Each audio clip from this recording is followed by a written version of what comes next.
Here's a simple way to think about how much cash you should have on hand in your small business. So, what we normally like to talk about is a static cash balance. So, a balance where you should not have less than this amount in your checking account. And we can talk about strategies for how to optimize that in terms of making earnings on that or money market funds. But today, let's just assume you're going to keep money in your checking account for in the small business for a rainy day, so to speak. Well, you should have 60 to 90 days of expenses in your checking account. Now, what does that look like?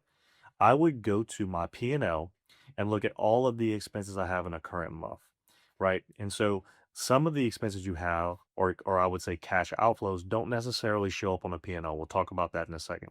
So look at all your expenses, take out things like interest and cost of goods sold. Okay.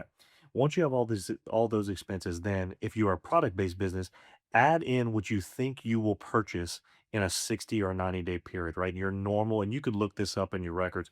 What do you normally spend from 60 to 90 days?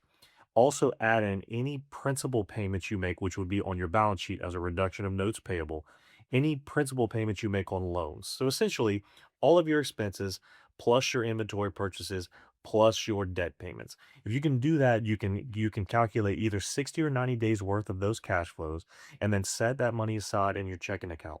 Anytime you have above that, transfer the money out maybe to like a high yield savings account and always try to have at least that amount to protect you from a slow paying customer or an emergency or just a really major unforeseen expense. If you can do that, you'll have a lot of safety in your business, be able to sleep better.